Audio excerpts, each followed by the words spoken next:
Good morning, it's Saturday, January 2nd. We just got back from Home Depot and bought some gold. 50 bucks for 2 sheets of plywood, unbelievable. And all that red oak right there. It's 11 pieces of 1x2, 8-footers, and 1 piece of 1x4 10-footer. I think I got all the right stuff. Got my drawing here. I need a 27-inch piece for the base, a 19-inch piece for the back, and a 26 3/4 for this front part of the base.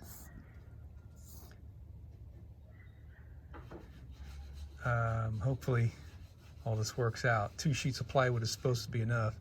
I should get the 27 and the 19 out of 1 sheet, and the other sheet will be this with leftovers for the sides. So what I've done, I took my saw with the blade fully up and I set it here, double checked everything, and it's a full inch from this edge to the other side of the blade. Let me just double check what I got going on here.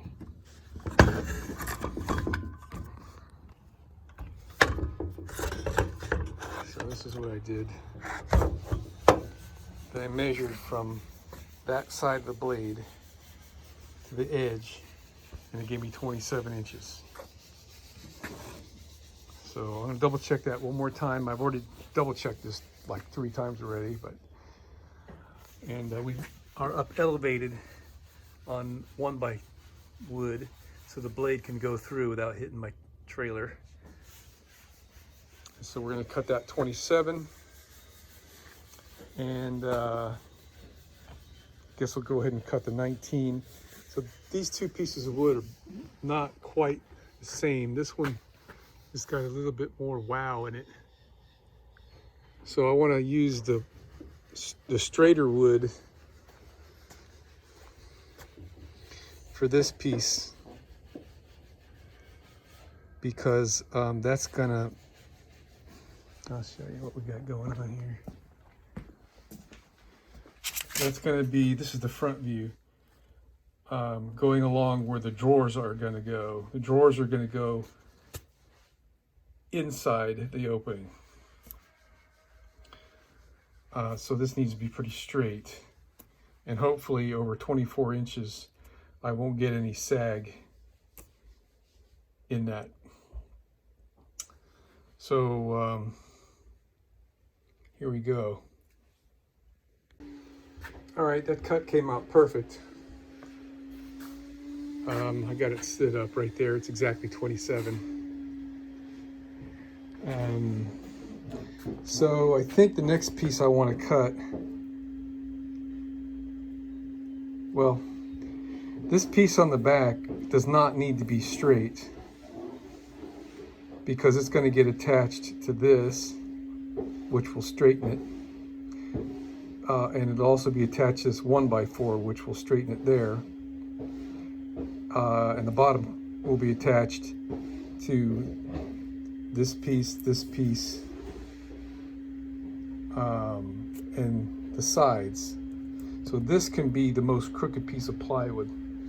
So I think what we're going to do is cut this 19-inch piece out of that other one, which I had purposefully left in the sun beating on this side, because the sun shrinks the wood. It dries out and it shrinks it, but the sun has gone out, the clouds are covering. So if you ever want to warp a piece of wood on purpose, you can lay it in the grass. The moisture on the grass will make the bottom side stretch, and the sun on the top will make the top side shrink, and it'll curl it. But I don't want to go that far, because this is not that bad. So I'm going to take this piece of wood and set it somewhere. This ought to be, let's see, what is the size of this one? Yeah, see, this is, my drawers were 9 inches. So I'll be able to make the drawers out of this. That'll be the straighter wood. 3/4 is a little bit thick for making drawers, but in this case I'm going to go with it. And what we're going to do is most likely we're going to cap this with a piece of solid 1x4 so we don't have to see the end grain. And then we can run a router over the edge, over the cap that I put there, and have nice round edges, and it'll be a nice looking drawer. Heavy as a bitch, but it'll be a nice drawer. The rollers I'm going to get, they're rated at 100 pounds capacity. So I'm not at all concerned about the weight of the drawers. It's the strength that I'm looking for, because these drawers are also going to be the supports when the bed opens. I'll show you that. So what we're going to do, here's our front view. We're going to pull out the two drawers on the outside and stand in the middle. And then we're going to flip over this piece of plywood.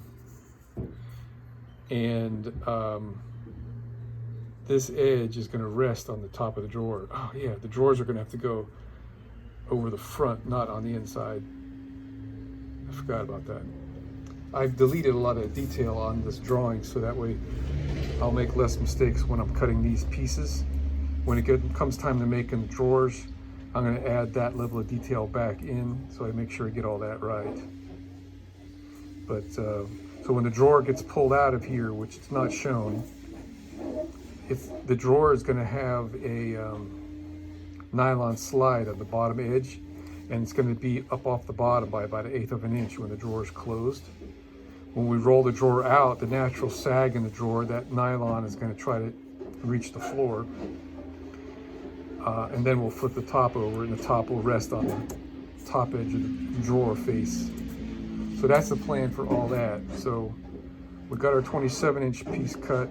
Now we need to cut our 19-inch piece, and this 19 is measured to the bottom of that piece of 1x4. The 1x4 is going to go on the top. You know what? I'm going to go double check inside the bus. I think there's, oh yeah, it's like 29 inches, 26 inches from the floor to the bottom of the window. So yeah, 19 will be fine. Just always continually double checking myself here so we don't screw up. Okay, it's coming along nicely. Had a couple little bumps in the road, but everything's worked out, and I'm very pleased. So midstream of my build, I realized it would be better if I dadoed a little groove in here where the wood's going to sit to make it go perfectly in line with where it needs to go. So that meant adding 1/8 of an inch of length to this piece of wood that's going to go here, and 4 of these, which I had not cut yet. So unfortunately, but it's not a big deal, the piece of wood that I had slated to go here, which was the most straight piece, has now come out to be the most crooked piece.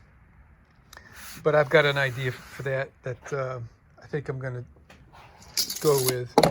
I think what I'm going to do is, on the top edge of this piece of plywood that's going to go here, I'm going to put a steel piece of angle with the angle up, and that'll hold my pillow in there, and it'll be far from being something that your leg would get down to, because I'm going to have 10 inches of cushion. I got to think about that, but maybe if I need it, I've got that option, and the other option I have is to put the piece of angle underneath the plywood here to take the sag out if there is any. But I'm at the point now where I'm going to get just about ready to start assembling this thing. I've got to drill holes in here. I'm going to drill them from this side so I don't have to worry about measuring and getting them exactly where they need to be. I'll see where they need to go. And then on the opposite side, I'll countersink. But I'm going to start with the hole that's going to be the pilot hole that's going to go in this wood right there. That's going to go 1/8 of an inch. Oh, I got one more groove to make. I've got to make the 1/8 inch groove in this piece of wood right here. I just realized. So I'm not going to assemble. I gotta do that. It's a longer one of those two. Sheesh, I thought I was done with the router. So anyway, I'll show you what I was doing here. I got just a 1/2 inch, still plugged in, so I got to be careful.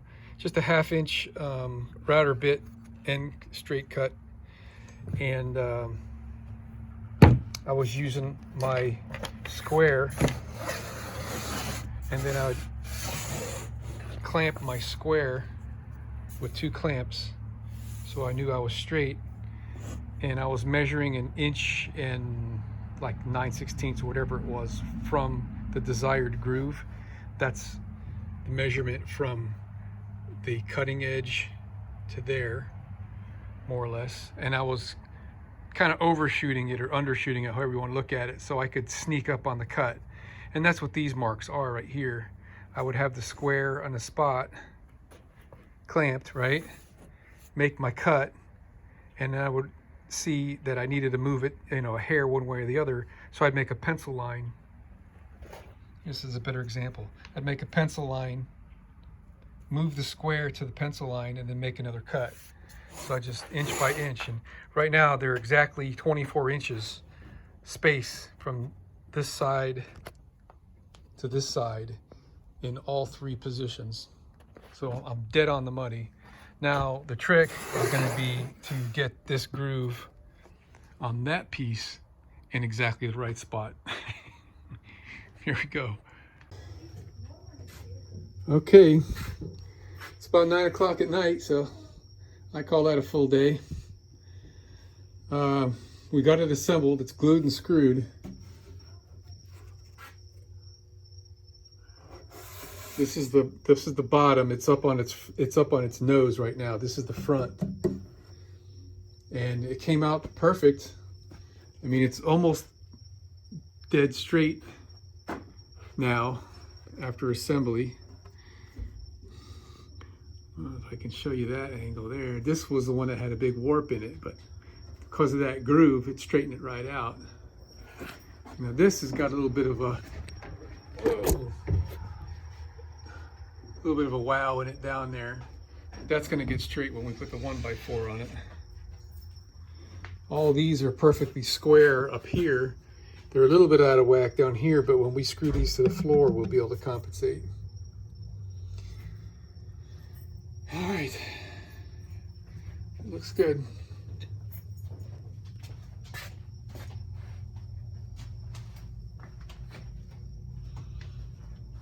Yeah, this is the back. There'll be a piece of 1x4 on here screwed into the top to hide the end grain. I'm not exactly sure how I'm going to be attaching this to the bus, but the 1x4 is the key part. So I'll be able to attach the 1x4 to the bus, and probably, I don't know, I'll probably, yeah, I'll attach the 1x4 onto this first, and then to attach the bus, I'll just have to drill through here and counter bore and plug those holes up with something. But so the cushion on this is going to be, we're going to buy a 5-inch mattress and cut it in half. So it's going to be 10 inches. So the cushion will be this tall, which brings up to 19 inches-ish. And we did some testing, and the cushions are pretty soft, so the 19-inch height on the uncompressed cushion is a good height. And then the back is going to be resting on the wall of the bus. So pretty exciting.